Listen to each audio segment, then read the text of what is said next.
Let's be honest, most Americans have a standing appointment with McDonald's. On average, people eat there 55 times a year. That's like giving Ronald McDonald a part-time residency in your life. But before you make your next stop at the Golden Arches, there's something you need to chew on, besides a burger. You know the saying, you are what you eat? If that's the case, a lot of us are walking, talking chemical experiments. And the culprit? That seemingly innocent McDonald's burger. I made a disturbing discovery last week. A forgotten McDonald's cheeseburger had been sitting in my car for over 3 weeks. And the most shocking part? It looked exactly the same. No mold, no odor, no signs of life or decay. Meanwhile, a homemade burger would have transformed into a petri dish by day 3. A standard homemade burger? Maybe 5 ingredients: ground beef, salt, pepper, maybe garlic if you're feeling bold. McDonald's? Try flipping through a mini science encyclopedia. Some versions of their burgers contain up to 70 ingredients. That's not a sandwich. That's a lab sample on a sesame bun. Then there's the beef. They say it's 100% pure beef. And sure, maybe technically, but how does it manage to taste exactly the same, whether you're in California, Kansas, or outer space? One former meat plant worker told me about something called pink slime, scraps of meat cleaned with ammonia and mashed into edible form. It's like the Frankenstein of fast food. What's even creepier? These burgers never seem to die. Scientists have stored McDonald's burgers for years, and they still look Instagram ready. In Iceland, there's a McDonald's burger from 2009 that's displayed in a glass case with its own live webcam. It's aging better than most celebrities. And get this, McDonald's actually used to deny that their food doesn't rot until people started posting time-lapse videos. Now, they've mostly gone silent. Maybe because saying, "Our food ages like plastic" isn't the best marketing tagline. Think it's just good preservation? Maybe. And maybe my houseplants are writing poetry while I sleep. Real food breaks down. If bacteria won't touch your burger, maybe your digestive system shouldn't either. But wait, there's always the healthy options, right? Take the Southwest salad with crispy chicken and dressing. Sounds better than a Big Mac? Not really. It clocks in at around 730 calories. A Big Mac? 563. That's right. Ordering the salad might actually be worse for your waistline.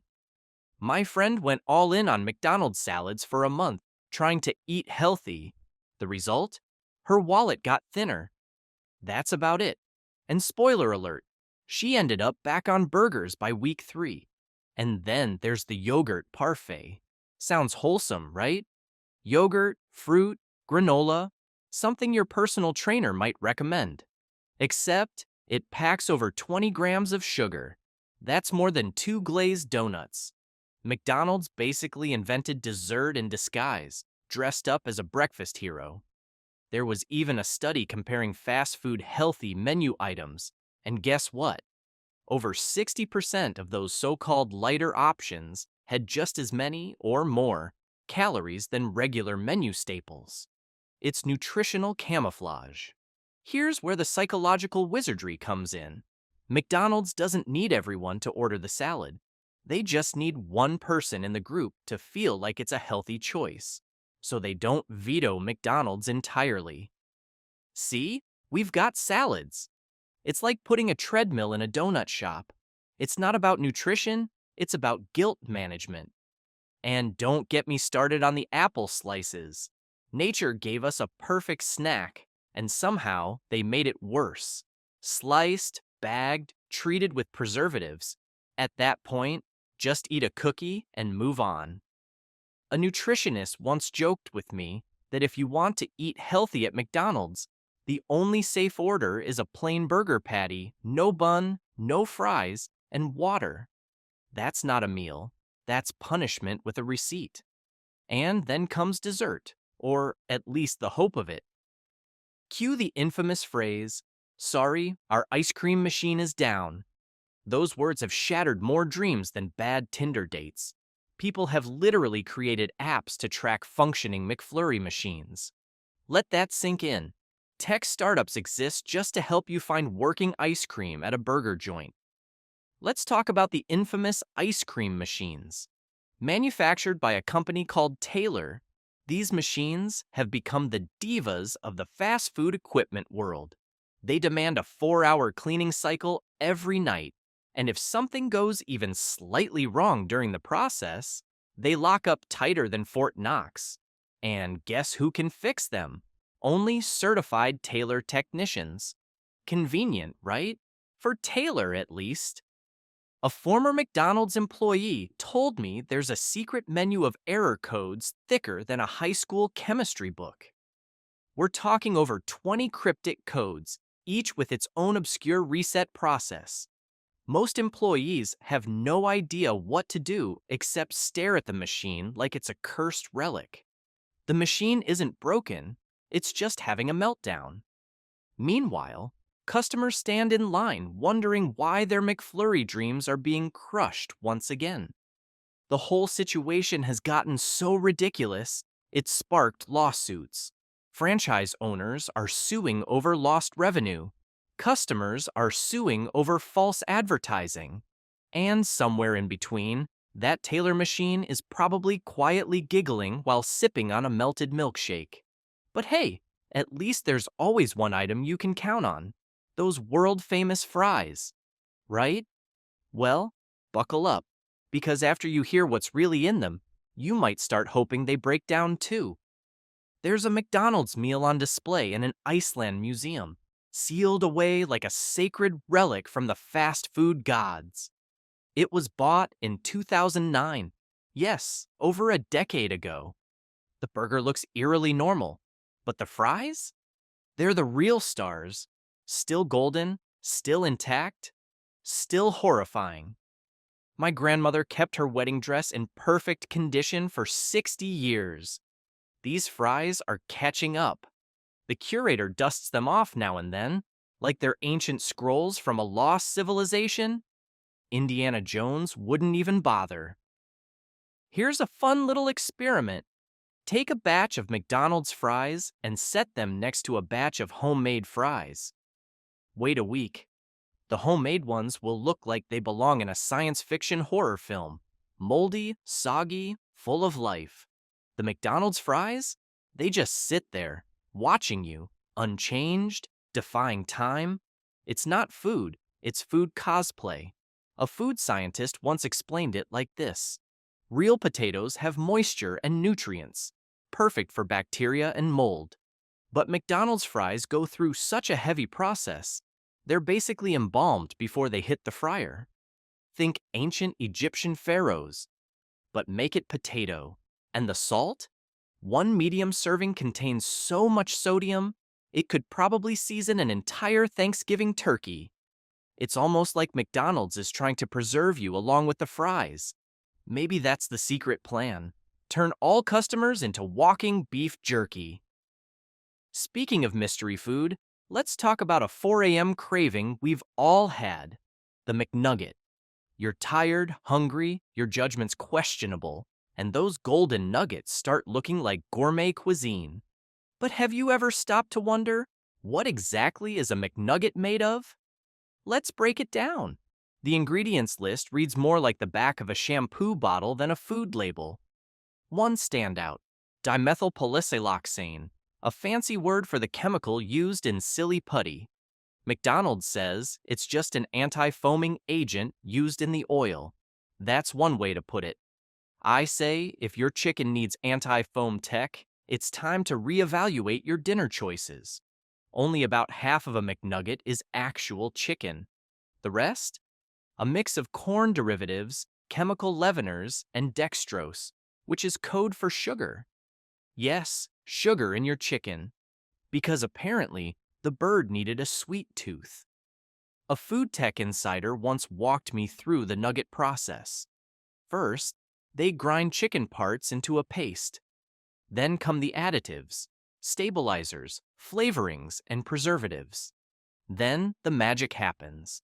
They mold them into 4 classic McShapes: the bell, the bow tie, the ball, and the boot.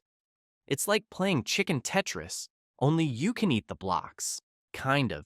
In blind taste tests, people struggled to tell the difference between McNuggets and nuggets made from paper pulp soaked in broth. That's not an exaggeration. It was a real test run by researchers. The conclusion? We're not tasting chicken. We're tasting salt, sugar, nostalgia, and regret. But if you think the nuggets were questionable, just wait until we crack open the mystery of those suspiciously perfect breakfast eggs. You know the ones. Round, flawless, and stacked on your McMuffin like they came from an egg factory on Mars. A real egg, one ingredient, egg. McDonald's eggs? Nearly 20, including something called liquid margarine. That's not breakfast, that's chemistry. My cousin works at a food processing plant that supplies McDonald's, and according to him, these eggs are pre-cooked, frozen, shipped, and then reheated like they're action figures on a conveyor belt. They arrive in identical circular discs, as if someone used a Play-Doh factory and forgot to tell the chickens. Each one looks like it was stamped out by NASA's food department. Honestly, it's the only egg I've ever seen that probably came with a barcode and an instruction manual. The irony? They're marketed as freshly cracked. Sure, they were freshly cracked 3 weeks ago in a warehouse hundreds of miles away. The only thing fresh about them is the heat lamp they live under. Want your breakfast ruined even more? Let's talk about those fluffy scrambled eggs in the breakfast burrito. They don't come from a carton of eggs. They come from a jug of yellow liquid that looks like it was left behind by aliens. An industrial-sized milk carton filled with what might be eggs, or might be a science fair experiment gone wrong. Employees just give it a shake, pour it on the grill, and pray. One friend who worked the breakfast shift said the texture reminded her of the slime they used to make in elementary school science class. The wild part? It's not even the ingredients that are the weirdest thing. It's how perfect they look. Every egg, same shape, same color, same everything. It's like they figured out how to 3D print breakfast. In nature, no 2 eggs are the same. At McDonald's? It's like they're trying to impress a robot overlord. And speaking of manipulation, McDonald's isn't just serving you food, they're playing 4D chess with your brain. Let's start with the colors. Ever notice the red and yellow in their branding? That's not a coincidence, it's science. Those colors are proven to stimulate appetite. They're not just selling food. They're flipping hunger switches in your head. Welcome to Hunger Games, Drive-Thru Edition. The menu screens? Oh, those are psychological warfare. Most profitable items go right at eye level, so they're the first things you see. The budget options? Buried in the corners like they're ashamed of themselves. A marketing expert once told me McDonald's rearranges their menu more often than most people change their bed sheets, all based on what they want you to buy that week. Let's talk value meals. Spoiler alert, the only value is the profit McDonald's makes. Do the math. Sometimes ordering items separately is cheaper than the combo. But we've been conditioned to believe that a combo means savings. It's practically genetic at this point. I once skipped the combo and saved $2.47. That's not life-changing cash. But hey, it's almost a gallon of gas. Now here's where it gets genius. The smells. Those vents pumping out the French fry aroma, they're not random. They're strategically placed to hit your nose right when you're making decisions. One whiff, and suddenly your car is turning into the drive-thru like it's under hypnosis.